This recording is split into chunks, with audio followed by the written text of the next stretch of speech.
ኮስታራ ሁኑ። ስትስቁም ምጥን ፈገግታ ይኖራችሁ። ይህ በሚሆንበት ጊዜ በሰዎች አእምሮ አንድ ነገር ይፈጠራል። በውስጣችሁ ትልቅ ኃይል እንዳለና ቁም ነገረኛ፣ አልፎ ተርፎም እንደ ኃይለኛ ትቆጠራላችሁ።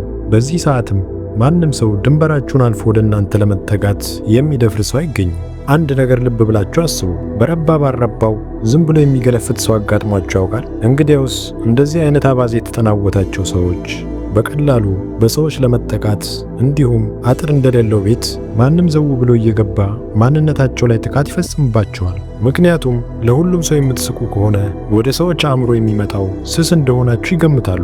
ስስ የሆነን ሰው ደግሞ ሁሉም ይጎዳዋል። በእርግጥ ፈገግታ የራሱ የሆነ ዘርፈ ብዙ ፋይዳዎች እንዳሉት ይታወቃል። ከነዚህ ጠቀሜታዎች መካከል ቶሎ በሰዎች መወደድ፣ ጥሩ የሆነ ማህበራዊ መስተጋብሮች መፈጠርን ጨምሮ ዘርፈ ብዙ ፋይዳዎች ቢኖሩትም ነገር ግን ቶሎ የተወደደ ቶሎ እንደሚሰለች መዘንጋት በፍጹም የለባችሁ። ምክንያቱም ሁሉንም ማንነታችሁን ገልጣችሁ አሳይታችኋል። ነገር ግን በቀላሉ ፊታችሁ የማይፈታ ከሆናችሁ እናንተ ልክ እንደ ሚስጥራዊ ሳጥን ናችሁ። ሚስጥራዊ ሳጥን ደግሞ ውስጡን ከፍቶ ለማየት የማይፈልግ የማይጓጓ አንድም ሰው የለም። አያችሁ፣ ለዚህ ነው ለሰዎች የተገለጠ መጽሐፍ አትሆኑላቸው የሚባለው። እኛ ሰዎች አንድን ነገር እስክናውቀው በጣም እንጓጓለን። ወዲያውኑም ደግሞ መሰልቸት የተጠናወተን ፍጥሮች ነን። እዚህ ጋር ግን አንድ ነገር ልብ እንበል። ኮስታራ ሁኑ ማለት ፊታችሁን ከስክሱ ማለት አይደለም። ነገር ግን ከሳቃችሁ ይልቅ ዝምታችሁ ይብዛ።